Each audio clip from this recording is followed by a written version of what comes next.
Folks, welcome inside the Parisi Palace, high above 3773 East Broadway. This is the Jake Feinberg Show, coming on Power Talk.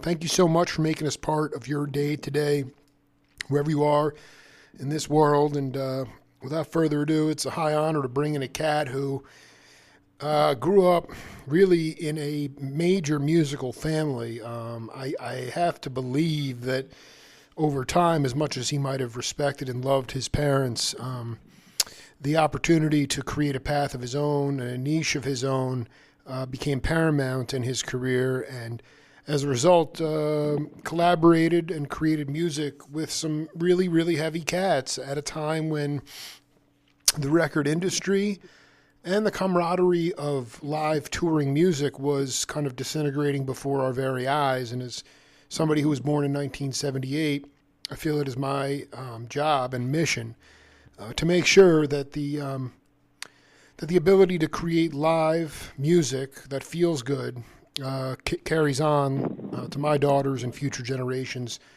long after I've left this planet. And get a chance today to speak to a guy who sort of oscillated between the two. And what an honor. Tim Weston, welcome to the Jake Feinberg Show. Thanks, Jake. Thanks for asking me. Hey, man, can you talk as honestly as you can?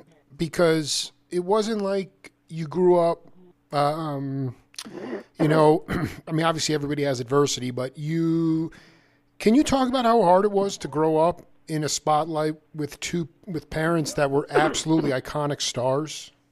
Well, yeah, it wasn't that hard, really. By the time I came of age, my mom had essentially retired, and my dad had transitioned into variety television. He was the band leader on a lot of television shows. Jim Neighbors, Rowan and Martin's Laugh-In, he did that pilot. Wow. Bob Newhart show. Excuse me. So it wasn't hard at all, frankly.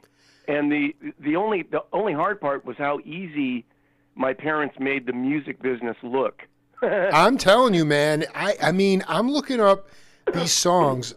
I'm not like I'm not totally hip to your father's discography, but I mean, the covers, the heavy jazz cats that covered his songs. It's insane. It's insane. Well, he wrote two standards. He wrote co-wrote, I Should Care and Day by Day. Oh, my. I Should Care. Every freaking cat covered that. Talk about that. I mean, I was just looking it up. I'm like, these are all my people, man. It's unbelievable. Well, that's why my dad always said, don't ever sell your publishing. Because, George Benson could decide to do I Should Care tomorrow. I mean, I was like trying to put this puzzle together when I was looking at his discography. I'm like, wait a minute, Barry Harris, all these jazzers. I'm like, was he on these? And then Hank Mobley. I'm like, oh, wait a minute, they're covering his tune. That exactly. is ridiculous. Thelonious Monk too. So let's be clear. I mean, because the ability to make something that's very difficult look very easy is considered genius in my mind. So what were the things that obviously your dad advocated for publishing, but what did they... Well, when I say they made it look easy, what I really mean to be saying is they made it look fun. Right. Because they took their music, they didn't take themselves seriously. My mom was a very reluctant, quote-unquote, star. But they took their music seriously. But it always looked, as a kid, to me and my sister, like they were having a ball. And that's kind of like why I went, well, I guess I'm just going to go do that, because that looks pretty cool. I dig, man. I mean, it's great. I think what you said is so important. It's a crisis we're having in our country now at all generational levels is the vanity and how seriously people take themselves. I mean, I think it's important to take your craft seriously. But don't ever take yourself that seriously. That, to me, is the model of great leadership because, do you feel like, what are the things, let's just take your dad, if anything, what were the most important qualities of leadership, or what was the essence that you picked up on the most that you tried to carry on through your own musical career? Confidence. I mean, even if you don't feel it inside, you have to make decisions and you have to come to conclusions. And if you're producing a record, for example, which is what I finally wound up doing, you need to be comfortable in making decisions and moving forward, or you're never going to get anything done. So I think that's something I learned from my dad. Also, preparation and discipline, although I probably didn't learn enough of that. But, can you give an example of the fake it till you make it, but projecting confidence? I mean, a little bit of put a practical example. Well, it's kind of like Ollie Mitchell, the trumpet player, used to say straight ahead and strive for tone. Oh, my God. I cannot believe you were playing with that band, dude. I saw that big... was, outside of my dad, Ollie Mitchell was my mentor, and he allowed me to get good at the expense of a lot of other great players, so that was school. Let me ask you, I mean, you were essentially a young teenager. I remember talking to Chuck Israels, the great bass player, and so much of modern popular music through the 30s, 40s, and 50s was basically adult music. And then in the mid-60s, with the sort of the revolution of consciousness, summer of love, whatever you want to say, the hippie movement, all of a sudden 75 million teenagers came into the economy with a lot of money and disposable income, and all of a sudden the pop music began to be dictated by the youth, which in Israel's mind was really a detriment. Because before you had all this, I'm going to get the quote up because there's all these names that I'm not, but like Mitch Mitchell is an example. These were, the pop music was controlled by adults, and then pretty soon it was, oh yeah, that's the young kids' music. That's what the young kids are listening to. I mean, do you remember what you were getting off on in the mid to late '60s?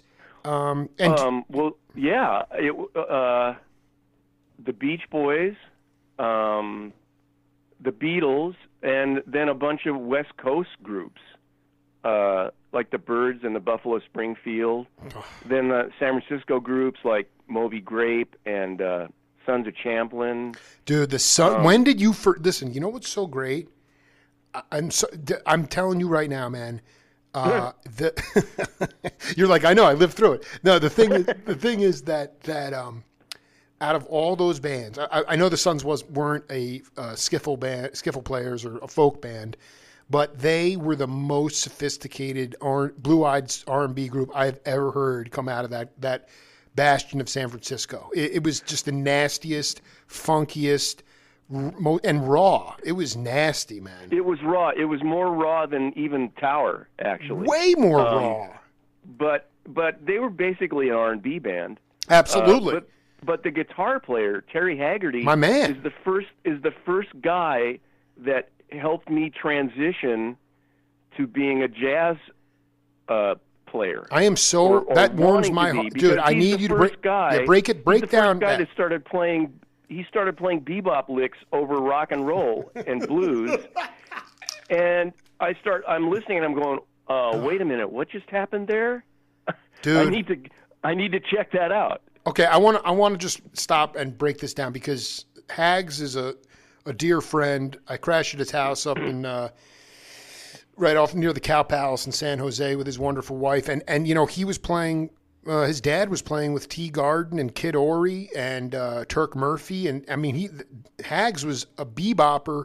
But you're telling, because I mean his influence on his dad Frank was an NBC staffer too. I mean he was driving to L.A. for dates and stuff. Well, no, that's the thing. He said that the greatest, how unpretentious his dad and the studio cats were. Like basically the most expensive thing was like they'd always bring a bottle of Chivas Regal in there, and like that. Then everyone would just sort of just cook and then they'd go home, and that was it. But tell me a little, because Carlos and Santana and Jerry Garcia both heavily influenced by Haggerty as peers in that scene because of what you just talked about. You're telling me that he was the first cat to start riffing bebop licks over rock? Over blues, yeah. Wow. So there was a chromatic element to his playing that you don't normally find in rock and roll or R&B. Oh man, this is so. And so, what were you? So you were you were marinating that in the way. Like, how do you? Can you talk a little bit about how you tried to develop your own individual sound on the guitar? Well, that took a long time. Maybe it's still going on. Sure, yeah.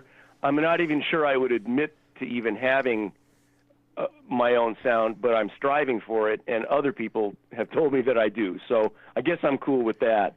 But that's a long process that goes over a long period of time.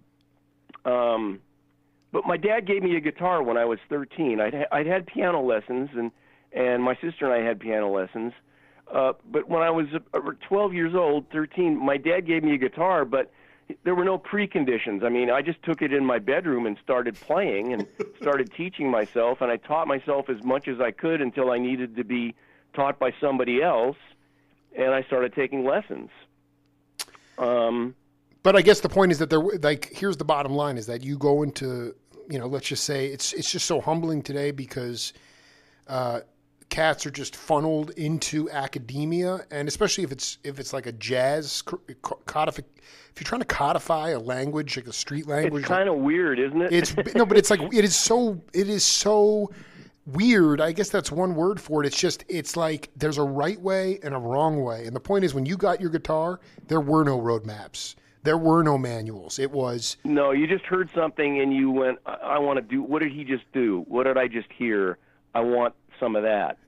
And fortunately, you gravitate... I mean, there was a lot of music in our house, so jazz already existed in our house. But I was a kid. I was listening to the radio like everybody else. Which in and of itself was free form. So you were listening to Iron Butterfly and to... Beethoven and Mahavishnu Orchestra. I mean, that's how... Well, it goes back to the Haggerty connection. I heard the Sons on FM radio, and I don't know, you probably didn't have the experience of transitioning from AM radio to FM radio, but that was huge in terms of the music that you were exposed to. Yeah, no, I would talk a little bit about, because I always obsess about, I've interviewed like... the producers, some of the producers from Prestige Records back when it was in, Rudy Van Gelder Studios, and they'd bring in that soul jazz like Charles Earland. It was not out of the realm of possibility for an AM station in New York and Jersey to play a 10 or 12 minute soul jazz track. Now that's AM. So with FM, not only sonically was the music better, but it was now open to this burgeoning form of music known as rock music. Is that right? Well, the Sons of Champlin were not ever going to get played on AM radio. That wasn't, I was never going to hear the Sons on 93 KHJ. Right. But if I went and heard B. Mitchell Reed on FM, like KMET, that's where I heard the Sons. I came home from high school one day, I guess probably 68 or 69, and I turned on my FM radio, and it was a Sons track. And fortunately, B. Mitchell Reed back announced the track. In other words, I would have never known who they were. That's right. It was like off Loosen Up Naturally, off that first album? No, actually, it was off the second one. It was called Love of a Woman. Oh, my God. And so I went to the record store and bought the album, and that was, the rest is, But that's sort of the mystery of it. I mean, that's sort of amazing. Like, let's say, like, that's the magic and mystery of your generation in some ways. Like, if the DJ had never announced the track, then possibly a year or two later you would have heard it again, or, like, been like, oh, that's what I heard. I mean, that's the mystery. That was the magic. Like, I'm glad he did at that time to satiate you, but I mean, that to me is so, I mean, there is no, I think that's part of the issue, man. Like, I mean, they don't do it anymore. Well, I think regardless of whether you feel you found your own voice, I do want you to talk to younger cats about, your process in going about that. A lot of the cats from your generation were, I don't want to say autodidacts, but they were auditory learners. TV was still relatively new and antiquated to a degree. You didn't have we're saturated with material today on YouTube, and most of it is pretty mediocre. It's funny, there's too much music now. It's a weird thing to say, but there's too much music. And I think there's a Bruce rises to the top, but there's so much music, there's so much milk that the cream can't rise to the top. There's so much cream that there's too much milk and not enough cream. There's too much milk and not enough cream. I mean, the thing is, like, this whole America's Got Talent and The Voice and the American Idol, it's like there's this notion that we're all good, that we're all deserving of attention, and it's kind of damaged the music. Well, let me back up for a minute because there's just so much swimming in my head. I've done a lot of work with the interviewing a lot of the original Merry Pranksters, the group formed by Ken Kesey, and Kesey was a improvisational theater, wizard and sort of a poet in some ways and a great writer. But, the Beatles were interesting because they had this profound impact on our society for a variety of reasons. And they had a societal impact that went beyond the music. Way beyond the music. But, part of it was like, you talk to jazzers that played with Kesey, who in his acts, in his different theater skits, and they thought, one of them in particular, and I wouldn't even call him a snob. I just think he has a lot of musical acumen and he kind of knows what he likes. This guy, Steve Schaefer, and he used to get into these arguments with Kesey about, because Ken really thought that anybody could really pick up an instrument and play music. And the Beatles were an example of that. And what you're saying is that there's sort of like this, is there really any credibility threshold that people have to meet anymore? Or they, to become, you can just throw your music out there and throw it into the universe. That's a great expression. The credibility, a level of credibility. Threshold, yeah. I mean, I don't even. Threshold. Yeah. That's a really. I'm going to steal that. Go ahead, bro. No, I'm going to take the milk and cream one. So go ahead. Well, I just don't think there is anymore. But I mean, I don't want to sound like a get off my lawn kind of guy. No. I mean, this is about real deal. This is about talk. I mean, I don't know how. Can you talk a little bit about, as best you can, about the selectivity of, even from your parents? I mean, what made the grade? I mean, again, you had 3 TV stations, you had radio and records. I mean, it was a pretty streamlined way of taking in music. And now we're just bludgeoned with we're saturated with mediocrity now. I mean, it's like there was only one talent show.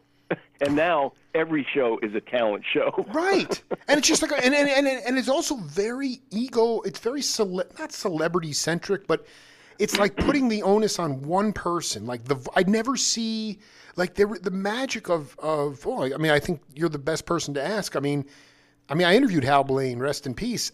Nobody would have known that he did all the drumming on the Beach Boy records. The accompanists were absolutely treasured by all these iconic people. Sinatra would not play a club if they wouldn't allow his band in there, because if it was an integrated band. I mean, those guys, even Van Morrison, always considered himself an accompanist. That guy was blowing a sax at the Lion Share in San Anselmo, playing My Funny Valentine, channeling John Coltrane. I mean, these guys were like, to me, that's the most humbling part of it, is like, I get off, one reason I started my show was to bring to light all these incredible people who made all these records become hit records. And now it's all this focus on this one person and this one, and I'm not saying that labels didn't have major acts that funneled music. There were no videos, though. See, video, that changed everything. Right. That like, when Brian Wilson sings In My Room, I want to make up in my mind what that means. I don't want to see a video about it. Exactly. So it's like it takes away the whole element of of emotion or empathy, it like takes it away. So all you care about is the visual, you know? Absolutely, and that goes for instrumental music as well. Like drummers, like all of a sudden with the visual component, people are now copying how they look when they're playing, as opposed to right. You know. So they're copying body position, or you know, with mechanized rhythm, you'll have people. I mean, I've had amazing, credible drummers talk about sitting in a room and hearing something going on in another room, and they're saying that's got to be a machine, and they walk in and it's a human being playing machine parts. So we're getting closer to automate. Yep. You know, we're already there. I just want to ask you: do you feel? Well, first of all, I just got to be clear. I want to clear something up. Were you ever in engineering or in that side? Yeah, I was. Did you? I was on the first two Steely Dan records. Okay, so this is okay, dude. I thought it might have been an error on All Music. Can't Buy a Thrill. My daughters and I, we rock it so hard. How the heck? Break down that story, dude. Okay, so here's what happened.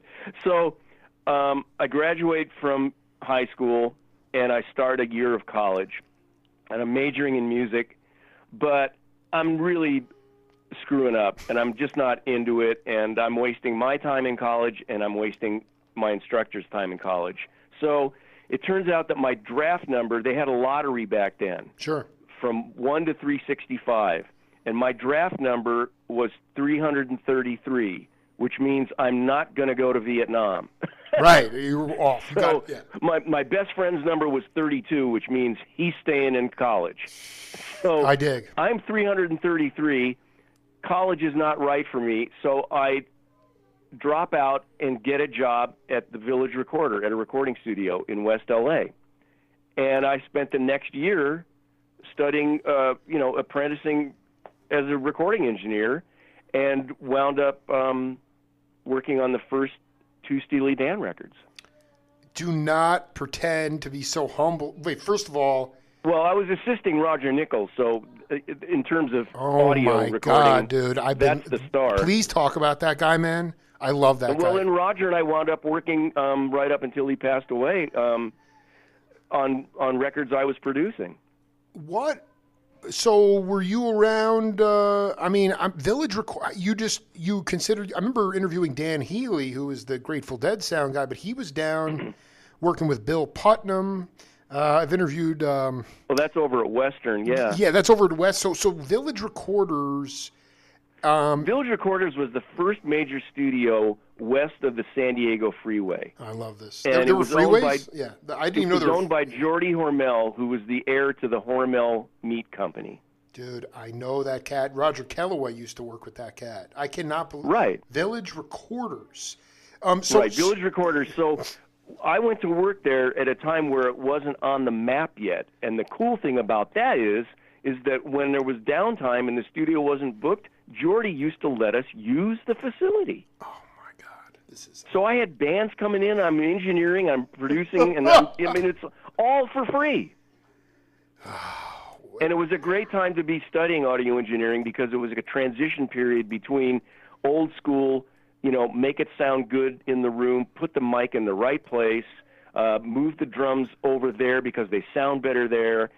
That was the old school, and then the new school was like, well, let's run this through 5 compressors and put it through some headphones and then bring it back and see what that sounds like. So it was a combination of learning how to do things right and experimenting. So it was ideal. Roger Nichols, I cannot believe that I'm looking. So it's so funny because that whole album has an East Coast feel to the songs, and yet it was recorded out on the West Coast. But Donald and Walter were hardcore East Coast guys. Hardcore. Tell me a little bit about, that was their trial run.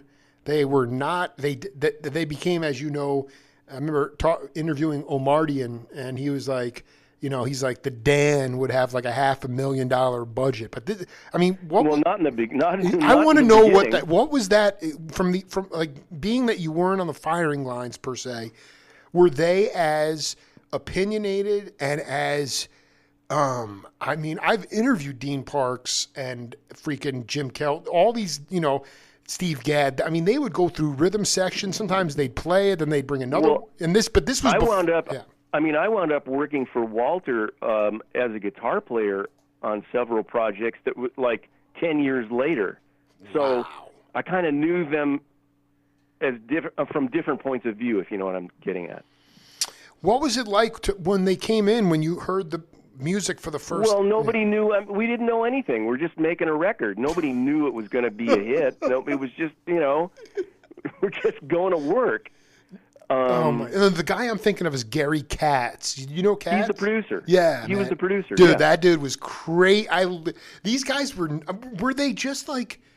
I cannot believe you were there 20 years old cutting Can't Buy a Thrill in the studio, man. That's insane. And all these guys, like, did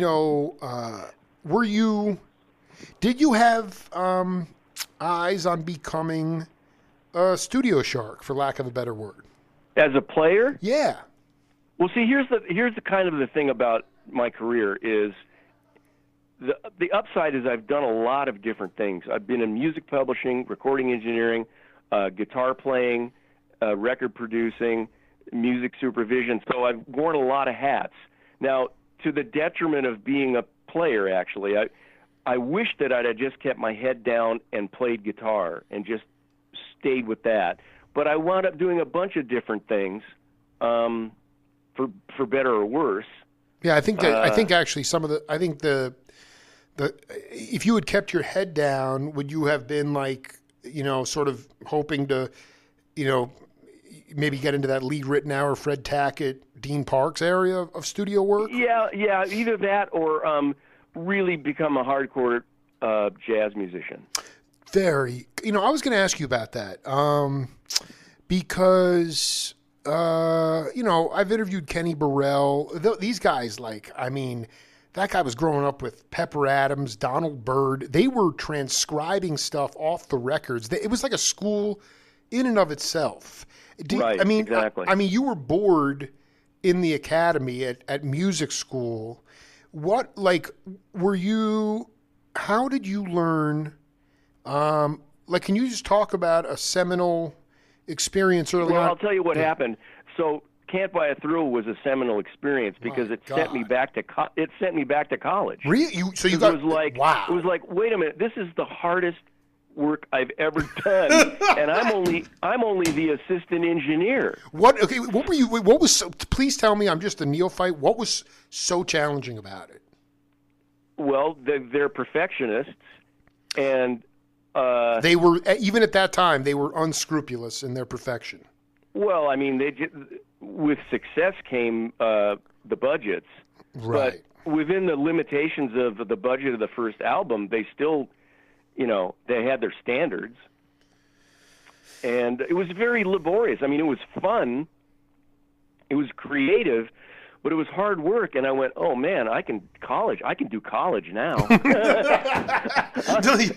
Because this is so amazing because I obsess about the how beautiful the drums, the leakage in the early 70s. Like, were you like putting like one left and one right overhead and one kick drum for Jim Hodder, like three? Because it was like three mics. I mean, were they just constantly? No. It was more. It was multiple mics.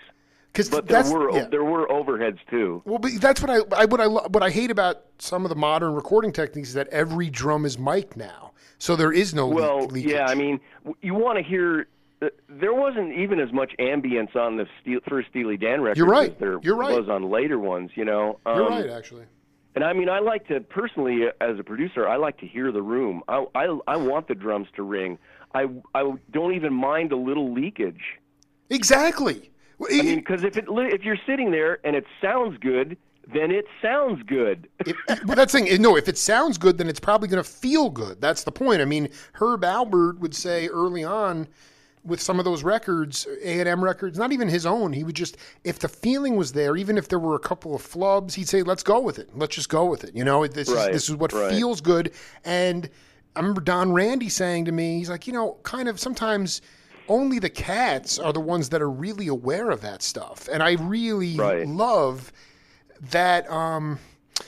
Did you recognize early on when you, as a player, just in bands, nothing professional, that in order to find your voice that what makes you you is that making mistakes was okay. You didn't have to play perfectly. You didn't have to play a perfect replication. In fact, if you flub something, then that might open a portal to new vocabulary. Well, that's kind of the push and pull of studio playing versus improvising music. If you're playing live, it's gone. If you make a mistake, it's gone. You're already past the mistake. Or you got to figure it out. Like it's like, okay, if you're playing live, it's like, well, let's all go there now. We have to go in that direction. Right, exactly. If you're listening to each other like you're supposed to be. Exactly. Yeah, exactly. But in the studio, you doing that. You know what I'm saying? Totally. I mean, no, and I mean, as far as your jazz, because you said either, become a jazz player, which quite honestly, I mean, it's so beautiful, this melting pot of when your dad was still, both your parents were in the biz.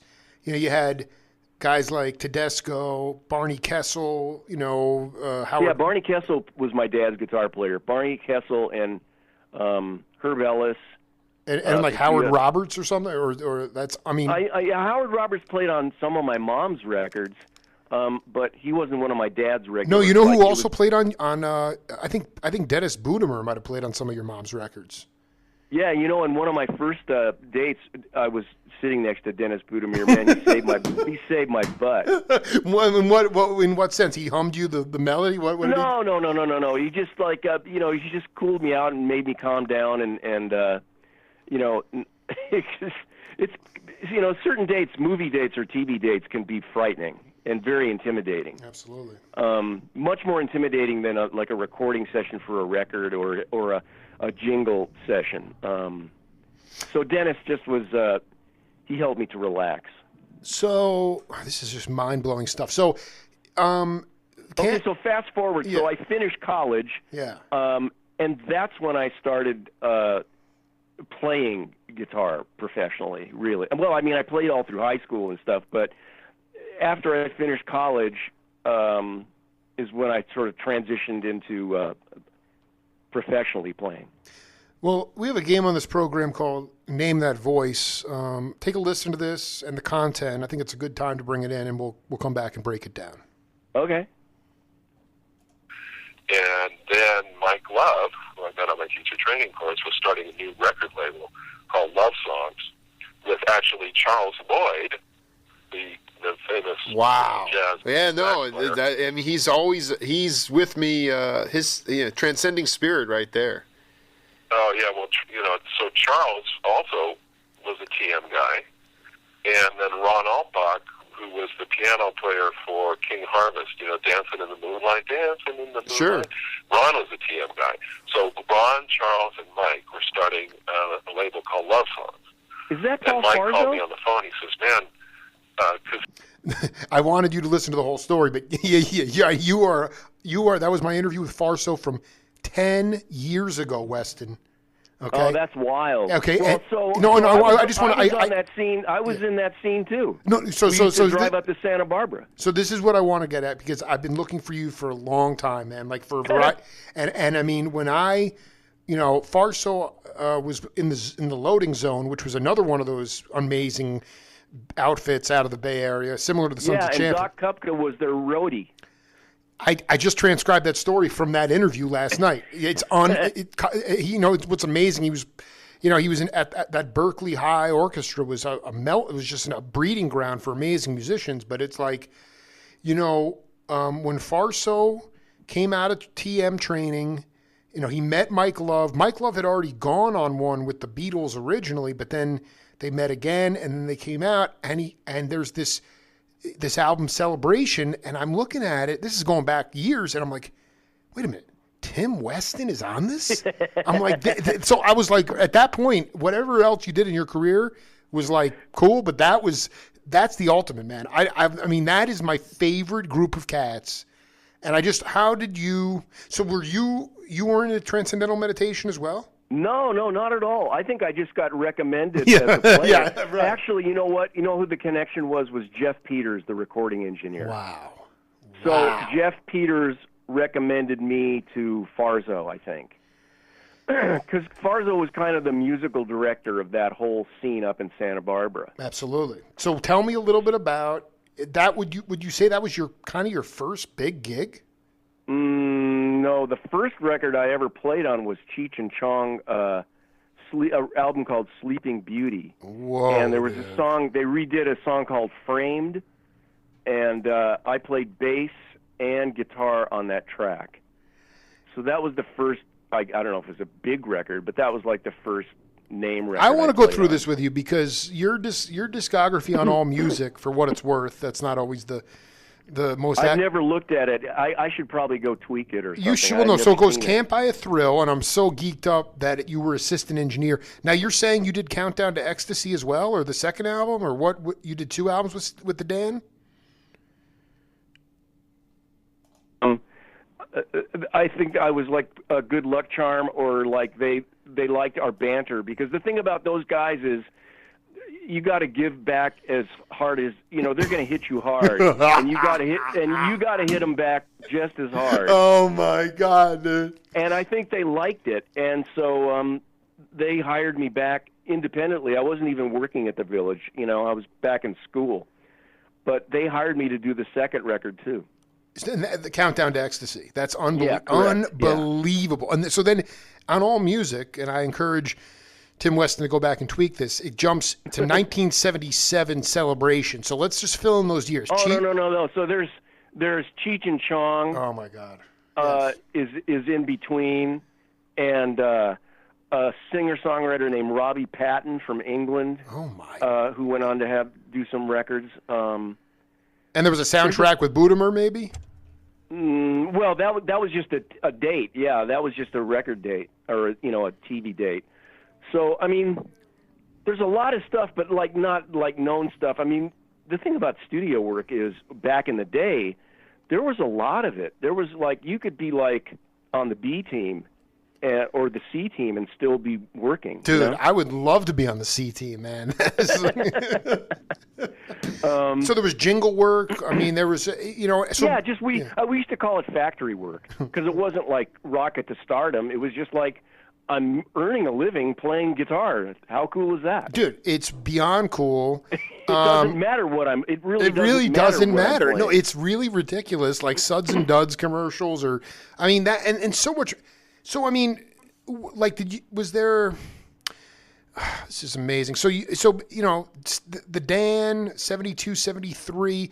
Did you wind up anything? Were you working the baked potato? Did you wind up working? Were you doing a lot of club dates in and around LA too? Yeah, I was. I mean, that's how I met Dave Garibaldi, is when he moved to That was later. That was 80s.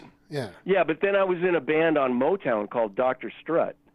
Oh my! Yeah, I'm looking at that. That Doctor. That was on Motown. Yeah. Wow. Did you ever have a chance? I mean, did you like how intense, like in terms of jazz guitar, were you sort of channeling Joe Pass, or would you prefer like freer settings? I mean, where did you lie in Well, that was an evolutionary excuse me. That was an evolutionary thing. When I went back to college is when I heard Keith Jarrett and Chick Corea improvisational records, right. You know, the solo piano stuff. Cone concert, that was kind of a light bulb moment for me as a player, and that's when I went, wait a minute, I see what this is now. I want this. And that's kind of when I put the blinders on and really got into jazz aspirationally.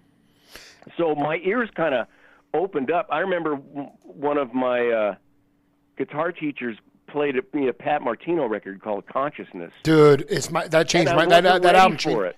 Dude, I cannot believe that's how magical the music, the jazz life was. The fact that your teacher put on an LP. Consciousness to this day is the most mind melting album I've ever come across. Pat is a dear friend. He's really not in good health, to let you know. He's really struggling. No, I do know. Yeah, and he's become a friend, to Oh, me good. too. I'm so, he's really, I feel like, I've done about 8 hours of interviews with Pat. I've been at sound checks. I'm like, he's like one of my teachers. He's one of the guys that really put me on my path to doing all this stuff. And I look at it, and I'm just asking you to sort of wax poetic on this, but I talked to him maybe a year ago, and he basically was like, I need a double lung transplant. I can't.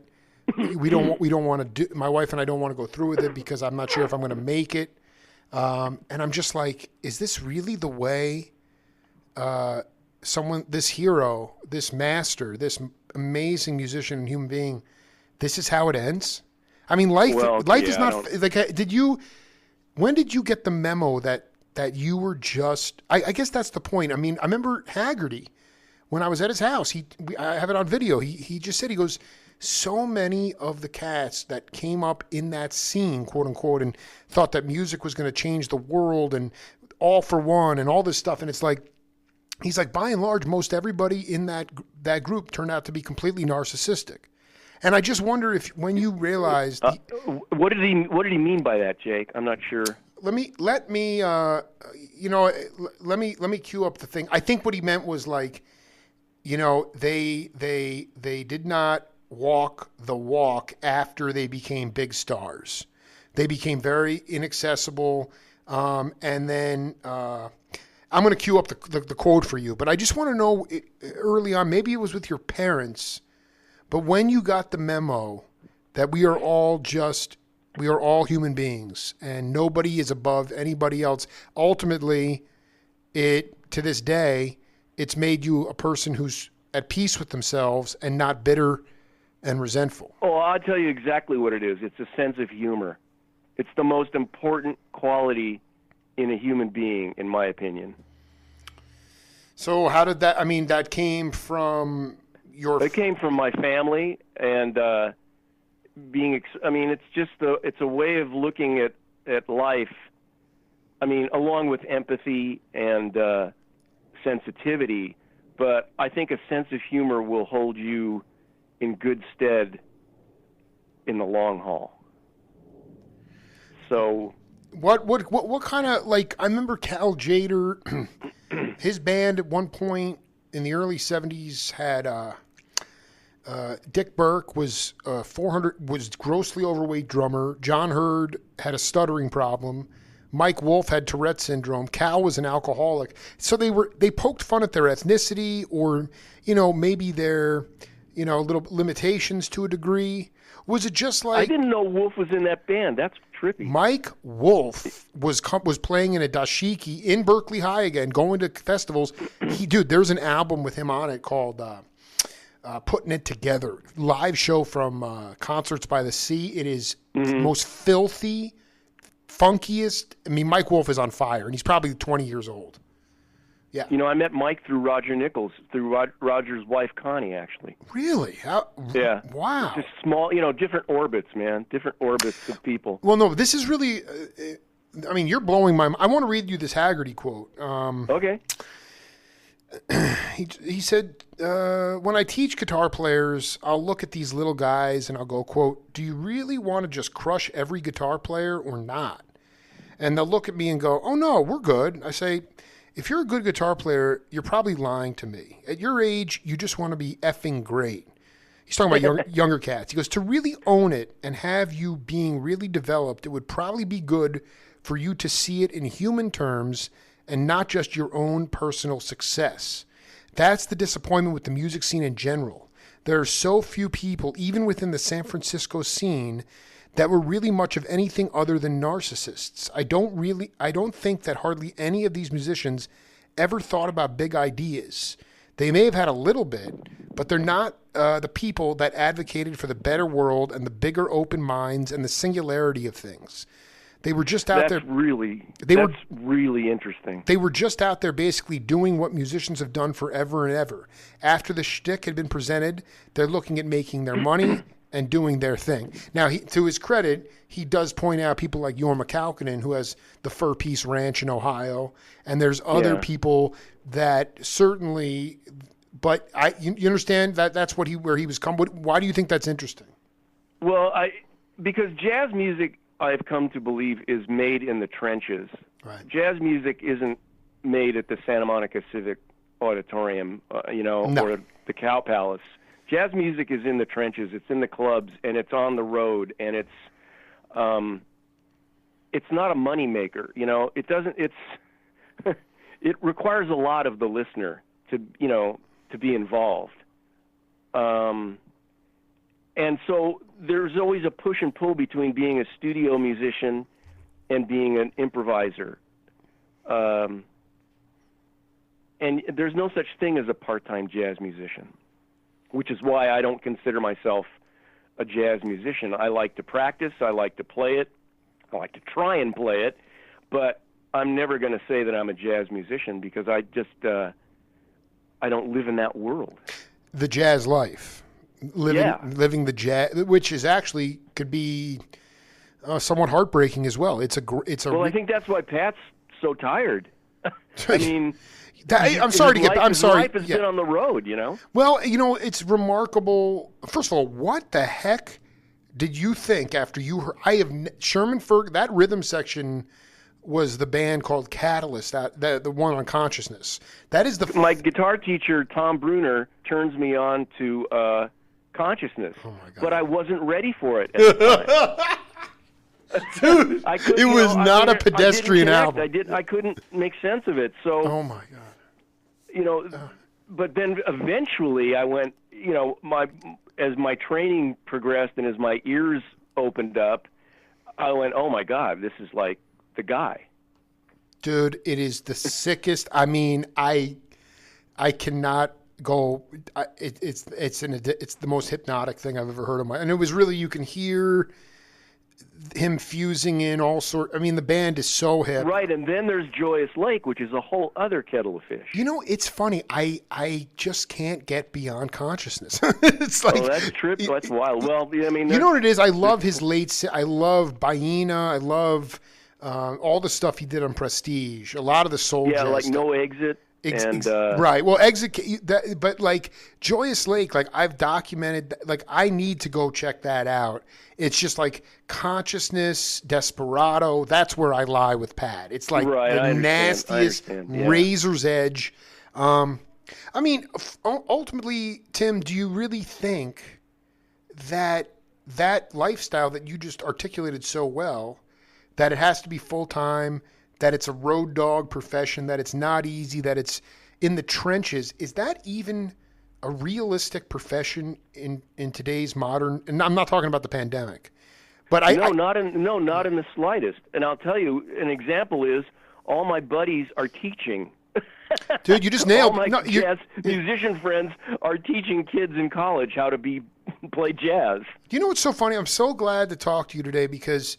I'll just say his name because it's no big deal. But Billy Childs and I did a great interview earlier this week, and I transcribed. And this is a guy who was on the road with Freddie Hubbard. His first gig was with J.J. Johnson. I mean, he definitely had like that kind of life. I know him. I mean, I'm a huge fan. Right, great cat, and we had a great interview. And what was so funny, so he was incredibly articulate the way we are right now, just riffing on the realities of the right way and the wrong way in academia to learn jazz, when in fact there really is no right or wrong way.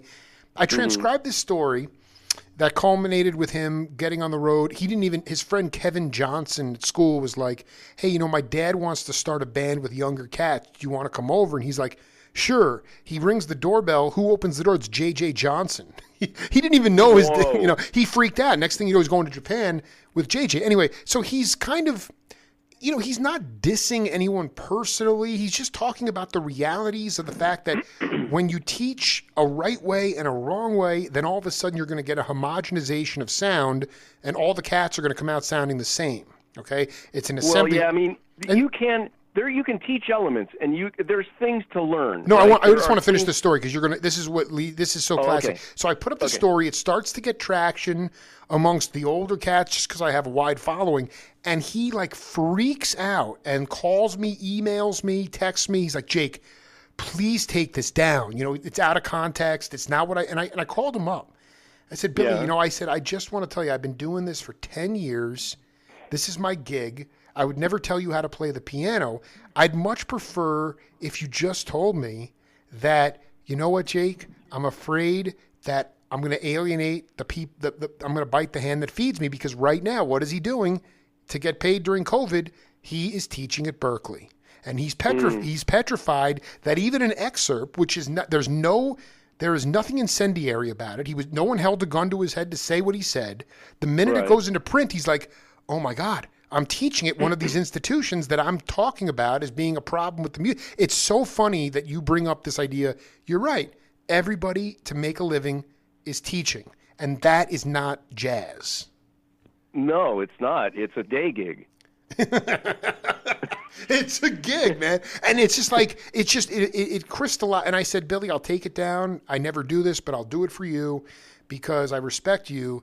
But at the same time, if next time I just wish you could own it and say, instead of saying, well, writers do this all the time and they take stuff out of context, why don't you just say, you know what? I'm actually employed by an institution, and I don't want them to think that I'm bashing them. It's like that, and then but to be in that kind of boat, and I am trying to, in my own way as a non-musician, I am trying to affect change in music. I want new musical vocabulary to grow. And I just ask you, if you were, maybe you do teach your students once in a while, but it's like, no, I'm not teaching. You're not teaching, but would you just recommend people to unplug completely and to like create their own tuning? Like what would be your advice to people who literally want to go off the grid and find their own voice? And I'm talking about improvisational music, like a guitar or an instrument that you would play in a setting, maybe and I hate that word jazz anyway, but in that kind of setting. What would be your advice to those cats? To find your own voice? Yeah, well, because you may not ever find it. But you might not even have one. That's right, but what I'm saying, like, if let's turn back the clock and say Tim Weston was a hungry, rabid freak like you were in 72, and yet you had all this other distractions in place, all this visual distraction in place. What would you do? Would you just unplug completely? Like, how would you go about? No, not on this. I would play with as many different people as I could. I would be out there playing with other people and listening. I mean, I would be devouring other guitar players, listening and just taking it in like a sponge. In a live context, not sitting on YouTube watching it. You'd be out. No, all of it. All of it. Yeah. But okay, let's just say what it is. I mean, in 74, 75, there was live music was still a huge part of our culture. There are barely any clubs to play in anymore. So I mean that's a hard balance to be able to. Well, yeah. I mean, I see what you're up against it now, aren't you? I mean, that's what I'm saying. Yeah, that's what I'm saying. I mean, there's no places to Pat go. Metheny isn't going to put Danny Gottlieb and Mark Egan in a van and drive around the United States. If that happens, we know there's going to be a renaissance. Exactly that would happen. Dude, you know what? But that was. Oh, man, you just nailed it. Tim Weston, having a ball with this guy. Can you just please talk about, I know you weren't a TM cat, but like, what was the vibe like with that group? I mean, that record is a $300 record. I'll never find that record. Is it the Celebration record? Dude, it is ridiculously expensive. I don't even know what it sounds like. I mean, I haven't. You've never, okay, so what, but I mean, what are the I mean, I'm sure I have a copy. I'm sure you do. We did more than one project with those bunch of guys. No, because we did a Mike Love solo record. I don't even know if it came out, and we did some other Celebration was only one of a few. We did other stuff. We actually did a date with Charles Lloyd at Santa Barbara Sound. Oh, tell me about, please? When was that? That was during the whole time period of when I was working for those guys. So Love Songs, the label comes out, and Farso gives you a call one day. And what happened? And where was Well, we would like go up. We would. It was me and Kevin Brandon, and a drummer named Kim Calkins, and we were the rhythm section. So we would go up there and stay at Mike Love's place. He had like a compound up in Santa Barbara, and we would just like, what are we going to record today? I don't know. Just show up and they'll put something in front of us, you know? Wow. So it was, that's what that was about. It didn't last very long. Right. It was almost like the tail. I'm just looking here. And to be quite frank with you, Mike Love isn't the greatest cat to work with. You know what? I appreciate I don't assume that. I don't want to make a judgment either way. It's just I was trying to figure out literally, Paul, I was going back because I knew we were going to do the interview today, so I was going back to listen to my interview with Farso, and he was literally, this is how amazingly magical and elastic the regional music was in this country, was that he was ready to go on this teacher training course for TM, and his manager called him. He sold his Hammond organ after he left the Zone, and the night before he's about to leave, his manager calls him up and says, "Hey, man, I just got a call from Janice." And he's like, "Janice who?" He's like, Janice Joplin. She wants you to join her band and be organ player." And he's like, "Well, I'm kind of already set for the TM thing, so please, just let her know I'm humbled, but I can't do it." And then 6 months later, she was passed away. So, So the interesting thing about the TM aspect is it was never apparent on any of the dates. It wasn't put upon us or discussed. That was like all separate. The greatest thing about that scene to me was meeting Paul Farso, who is a great musician and a great guy. Can you talk about Paul? He's a dear friend. I haven't spoke to him in a long time, but I've been listening to his voice quite a bit. What was it that he is a pretty heady musician. He's a funky, greasy cat. And he's a great player and a soulful singer, and we just like a lot of the same music. Did you have a chance to? I'm looking here, like it looks like this Charles Lloyd album, Weavings or something. It's 1978. I don't even know, Jake, if this date turned into anything. A lot of times you'll go on a date and with somebody, but that stuff might not even come out. Dude, you'll get paid for the session, but it may never even get pressed as a record. Right. Some of the best playing I ever did was on a Deborah Laws record. Oh my, yeah, family. Of course. Some of the best studio stuff I ever played is on a record that's in the can. Oh, I love it. I'm sorry, that it's just the perfect thing. You just have to let go. You can't think about that. Just on to the next thing. Your name keeps coming up in the zeitgeist of all these interviews that I've done, and I want to read this quote to you. It's actually, believe it or not, my first book. You are in my first book because I've done about 6 interviews with Garibaldi, and in one of them, which I'll send you, he told this story, and it wound up in my first book. He said, "I was living in L.A., and I was approached by a leader, Tim Weston, whose father was actually Paul Weston. His mother was Jo Stafford, the great singer from the 50s. His father was the head of CBS Records for years. He wanted to start a band. He approached me about it, and we put it together, wishful thinking. In L.A., there were no bands, so all the guys we got wanted to be in a band. We kept the same people together and made music for a while.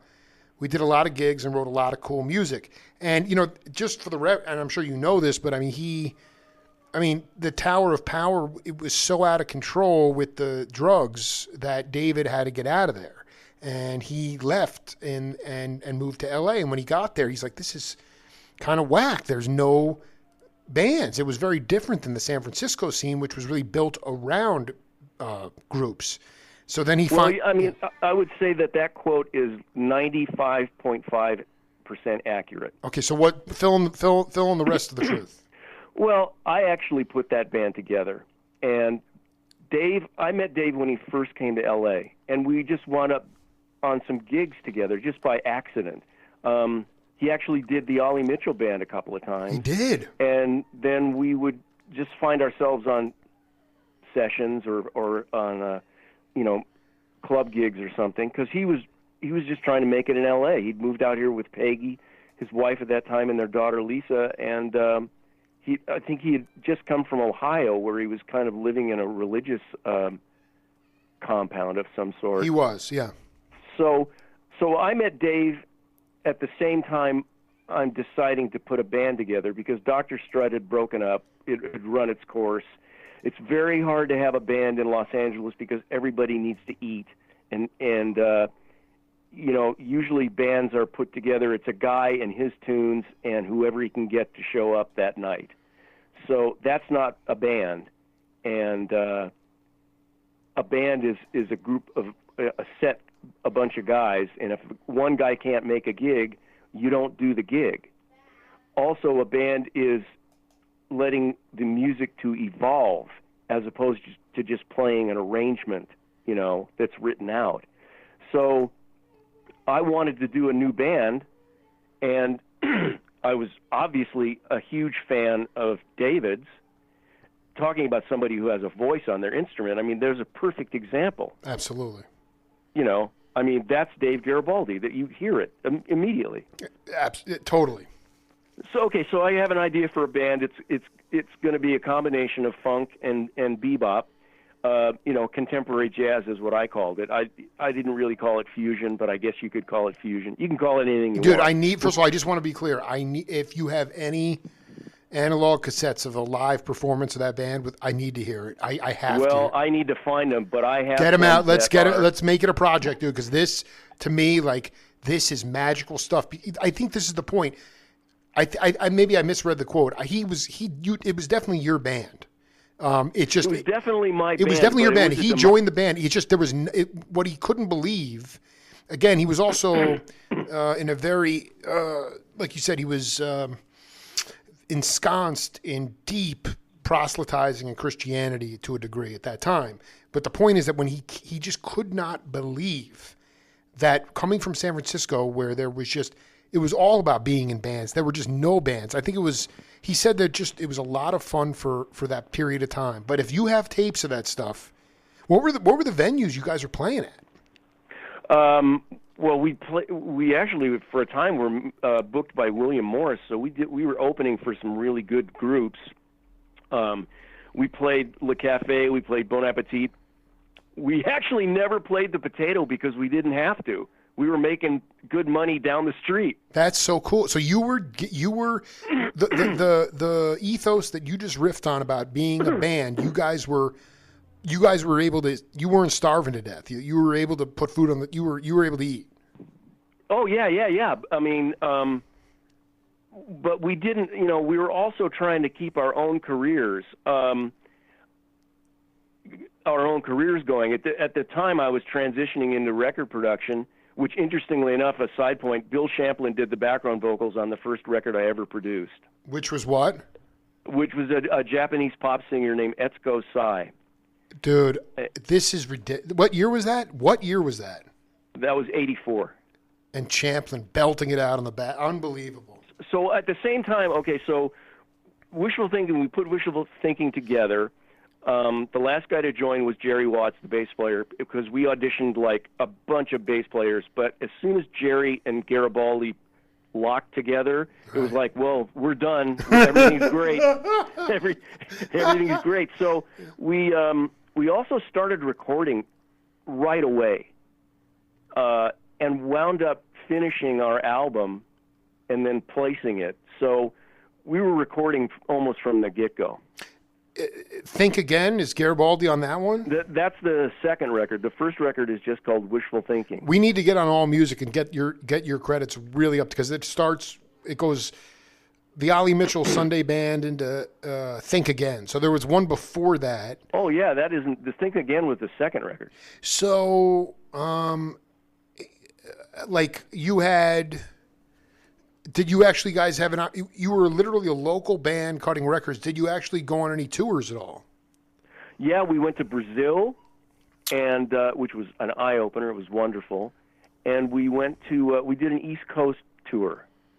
But we didn't get in the van and we probably should have gotten in a van, if you know what I'm saying. Well, dude, you probably would have caught fire. It would have been you would have been road dogged, but it would have gotten your name around the. But see, we all wanted to stay in L.A. Totally.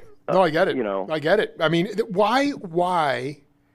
I couldn't ask a better person who saw it up front. You know, I've talked to Joe Sample, Ernie Watts, Harvey Mason. I mean, the fact that, I mean, there was a lot of things that went on. There was a contraction from 300 record labels down to the 6 major ones. Radio stopped. Radio got incredibly constricted so that whatever, you know, before you could hear regional radio, like you said, and then at a certain point it got streamlined where whatever was playing in Maine, you could hear in San Diego. But in your mind, it's not like people didn't want to be in bands. It just became something that was not realistic as a profession. Why? Exactly. Why because, did like we? Yeah. Sorry. No, go ahead. No, I mean, I people always say, well, it was Gloria Gaynor, disco, the DJs. All of a sudden, it was more incentivizing for club owners to bring in one guy instead of having to pay a quintet. What happened? Why did bands? I mean, even today, I'm 42, about to be 43, and you know, my peers who are road dogs and playing music I love, and I love to go and heal from it. I mean, dude, they're barely getting paid, man. It's weird. No, the music business is done. I mean, what that's happened? What happened? That's a talk for another day. No, man. no, we're gonna do set 2. We're not. I just real at the core. Why was Garibaldi saying there were no? What happened to bands? Why did it become? Well, what David was saying was there were no bands in the sense that a band is a place where you can be creative and feel comfortable. You're not the front man. You're part of a team, but yet you're being creative and you're exercising your creativity through the band. Now, if it's Brandon Fields and his book of tunes and the guys that he can get to go play the Spud on a Friday night, that's going to be some great music. There's going to be great music made, but that's not a band. Right. That isn't a bunch of guys. Music evolves. That's what having a band means. Totally. And then and what you're saying is, starting really in the early '80s, it became, well, we're not going to let anybody cultivate and try to work stuff out. It's got to be a hit right away, or let's get them out, or they're right. Well, if you don't get a record deal, so like when I was in Dr. Strutt, we had a record deal with Motown. And we made 2 albums for Motown, and we made a 3rd album for a Japanese label that never came out in the States. But also, Dr. Strutt was Yvonne Elliman's backup band. So that kept Dr. Strutt as a unit together, plus we're working for Yvonne Elliman, so that's how we're making money. I dig. So really, that was... You were able to do what you really wanted to do because it was being offset by playing with Yvonne. Exactly. That is so. Now record deals are gone. Nobody needs a record deal anymore. Nope. And you're not getting. And you're really like what we talked about at the beginning. Intellectual property is not worth anything anymore either. No, the only thing that's worth anything are your 2 hands and a live gig. And whatever that gig pays. It's back to art, frankly. It's not a business anymore. It's just music. Oh man, you're 100. I want to, but we got to do set 2. I want to finish set 1. I want to do set 1 by asking you about this ridiculous album that I've actually never seen. Tonya K, Life in the Food Chain. At Shangri-La, you were there, with all these cats: Marty Greb, rest in peace, Garth, Fraboni, Dick Dale, right, and then that's a Village Recorder kind of related record. Well, no, it says recordings at Shangri-La and Village Recorders. So I mean, what was this mercurial guy? He left the body, but his name was Hearth Martinez. I thought I saw him on here. Anyway, what was that session? Who is Tonya K? I can't remember his last name, but his first name was Steve. He was a really nice, funny guy, songwriter. I can't think of it. I mean, it was another orbit of musicians. Claude Pepper was the drummer in Dr. Strut. Peter Freiberger was the bass player, and we wound up doing demos for Steve. I can't remember. Tony O'Kay is an alter ego name. Steve Krikorian is his. That's Tony O'Kay. Yes. Oh, wow. Very bizarre. So we were doing publishing demos for Steve, and then he got a record deal. That's as simple as it is. That's it. And so he pulled us in to play on the record. Village Recorders still open today? Oh, absolutely. No, Jeff but let's just end on this. I mean, how, like you said, music has become art now. Before it was monetized. You're living proof of that. You spent hours in there with the Dan and many other people. What does it look like today? Is there any kind of industry coming out of something like Village Recorders? I mean, to me, it's like, it's all television or film work. Yeah. It's that kind of stuff now. Were you playing a lot before the pandemic, or is there? Not really. I haven't played a gig in maybe 5 or 6 years. I mean, I play every day, but I have a home studio, and I'm involved in my parents' music and the perpetuation of their legacy. Well, let's pick up on that. Let's do part two. Well, here's an example. Yeah. If you're making a motion picture and it's about the 50s to the late 50s, and you want to pinpoint it musically, you're more than likely to pick a Joe Stafford record to play. And fortunately, check this out. Yep. My mother's entire Columbia Records recordings are owned by our family. I saw that, and as a caveat, your mom donated everything to my old master's degree college, University of Arizona. I live in Tucson. Well, the reason that all of my folks' stuff is that Arizona is University of Arizona, and our stuff is just languishing there. Wait a minute, I'm sorry, you cut out for a second. Why is it here? Well, the whole reason we placed my parents' stuff at University of Arizona, there's no familial connection to the University of Arizona. It was a guy named Keith Pollock, who's an incredible curator, who was at the U, and he brought us into there. Like, he brought in Nelson Riddle and Ronstadt and Artie Shaw. Wow. How am I not... There's an amazing amount of music at the University of Arizona that nobody knows about, because the people at the U don't really care. It's languishing. That bothers me. We got to excavate that stuff immediately. Well, we're in the process sort of trying to get it somewhere else, but it's tricky. It's funny. Amongst the Joe Stafford collection of the late 50s, I would hope that there's some, really smoking Dizzy Gillespie bebop alongside of it, like that was the most amazing time in America, one of the most amazing times in American music history. I'd also say that when you started on the scene in the early 70s, from my point of view, I don't think a bad record was made in 1972. I don't think so. I don't think Steely Dan would get signed in 2021. I completely think you're correct. Dude, Tim Weston, man, you are a genius, man. It's so nice to connect with you, bro. Let's do set 2. I'll have this up later tonight, so and we'll blow it out to people, and I can't thank you enough, man. Hey, man, it was a pleasure. Send me a link so I can check it out. Oh, absolutely. It'll be up on my podcast, so I'll send you a link later. Okay. Yeah. Do you want an email for me? I'll send you a message, and then you can give it to me over in the message. Okay, solid. Be cool, man. All right, talk to you later. Later, man. Bye. Bye.